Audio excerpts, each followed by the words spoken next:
क्या आप भी जेम पे कैटेगरी रेगुलर अपडेट होने की वजह से परेशान हो और आप एक ओईएम हो जिसने कि अभी वेंडर असेसमेंट कराया था कुछ ही दिन पहले और अब वो कैटेगरीज अपग्रेड होने की वजह से आपका वेंडर असेसमेंट वैलिड नहीं है और जिसकी वजह से आप ओईएम पैनल ऑपरेट नहीं कर पा रहे, तो ये वीडियो आपके लिए बहुत यूजफुल होने वाली है। Hello everyone, this is Rohit Semwal. आज की वीडियो में ना हम एक ऐसी प्रॉब्लम के बारे में बात करेंगे जो कि कुछ टाइम से ना काफी लोग फेस कर रहे हैं और खासकर जो ओईएम्स है ना उनके लिए ये बहुत बड़ा सरदर्द बन गया है, क्योंकि वो लोग कैटेगरी में वेंडर असेसमेंट कराते हैं और जब तक उनकी वेंडर असेसमेंट कंप्लीट होती है तब तक जेम कैटेगरी को अपग्रेड कर देता है। अपग्रेड इन द सेंस, जैसा कि आप लोग जानते हैं कि अभी कुछ दिनों से जेम पे जो है कैटेगरी अपग्रेडेशन का सिलसिला बहुत ही फ्रीक्वेंटली चल रहा है और कुछ कैटेगरीज तो पहले वर्जन 2 हुई, वर्जन 3 हुई, वर्जन 4 हो गई। अब ये जिन लोगों को वर्जन के बारे में नहीं पता तो उनको ये बता देता हूं। देखिए वर्जन 2, 3, 4 क्या होता है। देखिए जेम 2016 में आया था, मान लेते हैं कि तब एक प्रोडक्ट की कैटेगरी जेम पे बना दी गई। अब over the period of time जब लोग उसको यूज करते हैं तो सब सजेशन देते हैं कि इसमें ये भी फंक्शनैलिटीज होनी चाहिए, वो भी फंक्शनैलिटीज होनी चाहिए या फिर टेक्निकल स्पेसिफिकेशन ऐड होने चाहिए। तो जेम क्या करता है, उस कैटेगरी को रिवैम्प कर देता है, अपग्रेड कर देता है और उसको नाम दे देता है V2, V3 या फिर V4।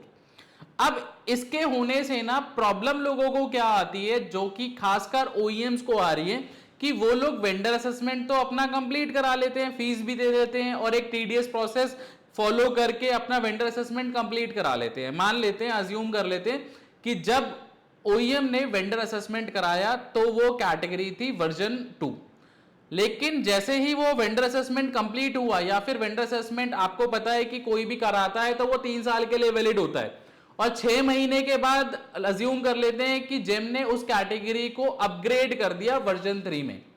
तो उस केस में ना आप क्या कर सकते हो, किस तरीके से जो आपकी लास्ट वेंडर असेसमेंट हुई है उसके बिहाफ पे ही आप अपना ओईएम पैनल कैसे एक्टिवेट कर सकते हो, वो मैं आज आपको इस वीडियो में बताने वाला हूं। वैसे तो मोस्ट ऑफ द केसेस में ना अब जेम क्या कर रहा है, ऑटोमेटिकली आपका जो ब्रांड है ना वो शिफ्ट कर देता है और ऑटोमेटिकली आपका उस कैटेगरी का जो ओईएम पैनल है वो एक्टिवेट हो जाता है। बट फिर भी जो लोग हैं ना जिनका ओईएम पैनल एक्टिवेट नहीं हो रहा और वो जूझ रहे हैं इस प्रॉब्लम से कि उनका वेंडर असेसमेंट तो अभी कुछ ही टाइम पहले हुआ था, बट क्योंकि कैटेगरी अपग्रेडेशन की वजह से वो अपना ओईएम पैनल ऑपरेट नहीं कर पा रहे, तो आज मैं आपको बताता हूं कि वो आप कैसे एक्टिवेट कर सकते हो। करना क्या है, सिंपल, आपको वेंडर असेसमेंट एग्जेम्पशन के लिए अप्लाई करना है। कौन सा ऑप्शन चूज करना है वो सबसे इंपॉर्टेंट पार्ट है। तो आइए स्टार्ट करते हैं वीडियो और मैं आपको बताता हूं कि आपको जब एग्जेम्पशन के लिए अप्लाई करना है तो कौन से वाले ऑप्शन के साथ आपको प्रोसीड करना है। तो उसको आप प्रोसीड करिएगा और 2 से 4 दिन या फिर हफ्ते भर में आपको एग्जेम्पशन मिल जाएगी।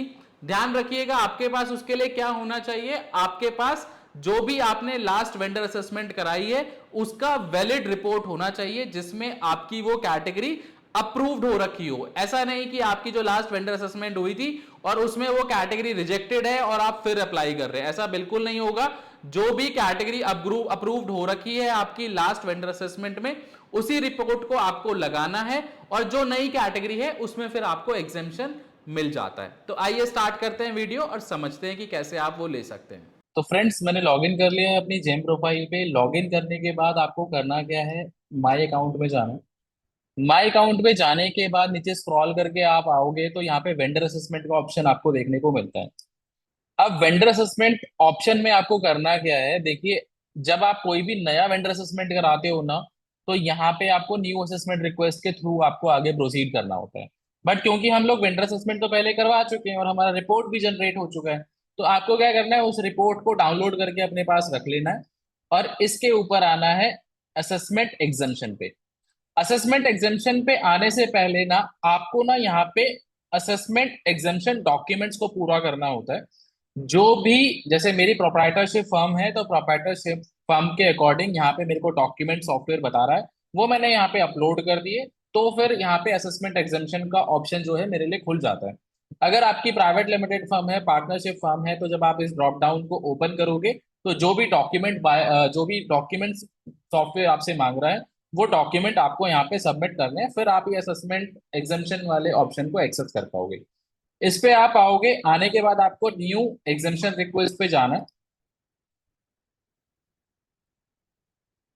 न्यू एग्जामेशन रिक्वेस्ट पे आप जाओगे। एग्जामेशन रिक्वेस्ट पे जाने के बाद assess me as manufacturer, request vendor assessment exemption. यहाँ पे आपको क्या करना है ना, देखिए वेंडर असेसमेंट जो एग्जामेशन है ना, वो और भी कई तरीकों से मिलती है। जैसे अगर आपके पास बीआईएस है तो आप एग्जामेशन ले सकते हैं, या फिर अगर आपके पास सीडीएस को लाइसेंस है या फिर ट्रक लाइसेंस है तो उसके ऊपर ले सकते हैं, या फिर आपके पास कोई ऐसा स्पेशल सर्टिफिकेट है जो एक गवर्नमेंट बॉडी ने इशू कर रखा है तो उस पे ले सकते हैं। वो एक अलग चीज है, बट अभी इस केस में हम लोग स्पेशली कवर कर रहे हैं कि कैसे आपका जो पहले वेंडर असेसमेंट हो चुका है उस रिपोर्ट के बिहाफ पे आप कैसे एग्जामेशन ले सकते हैं।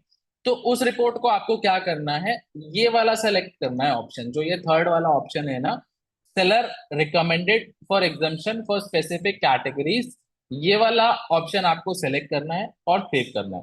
सेव करने के बाद जिस भी कैटेगरी में, मतलब जो आपकी लास्ट रिपोर्ट है उस कैटेगरी में, जिस भी कैटेगरी में आपको एग्जामेशन मिली हुई है, मतलब जिस भी कैटेगरी का आपका वेंडर असेसमेंट हो चुका है वो कैटेगरी आपको डालनी है। जैसे अज्यूम कर लेता हूँ कि मेरा जो लास्ट वो हुआ था वो चेयर का हुआ था, तो चेयर की मैंने कैटेगरी यहाँ पे सेलेक्ट कर ली।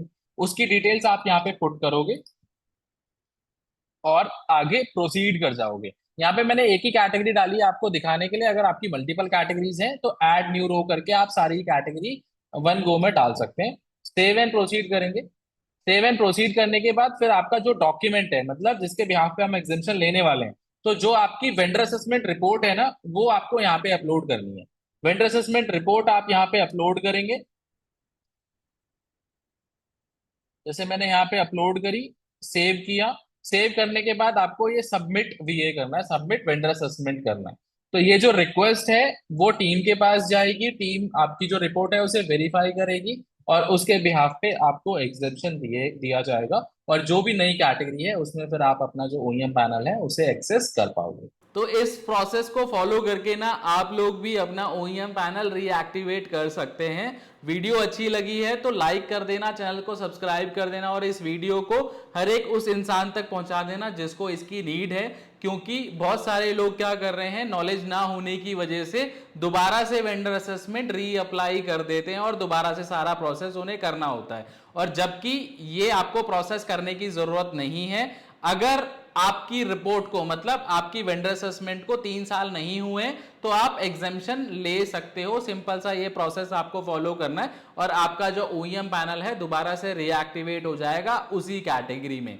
उन लोगों को मैं बता दूं जिनकी जो वेंडर असेसमेंट है लास्ट, वो एक्सपायर हो गई है। मान लीजिए कि आपने 2019 में करी थी और वो 3 साल की वैलिडिटी के अकॉर्डिंग 2022 में एक्सपायर हो गई, तो आप लोग करोगे ना तो आपको नहीं मिलने वाला, आपको तो नया वेंडर असेसमेंट कराना ही होगा। उनके लिए वैलिड है जिन्होंने अभी 3 साल से कम टाइम पहले अभी करवाई है। मान लीजिए 2023 में करवाई है जो कि वैलिड है 2026 तक, बट बीच में कैटेगरी अपग्रेड होने की वजह से वो प्रॉपरली वर्क नहीं कर रहा ओईएम पैनल, तो उनके लिए ऑप्शन बहुत ही वैलिड है और वो इसका यूज कर सकते हैं। तो इस तरीके की वीडियो आप लोगों तक पहुंचती रहे, चैनल को सब्सक्राइब करिएगा। जल्दी मिलेंगे एक नई वीडियो के साथ, तब तक के लिए थैंक यू सो मच।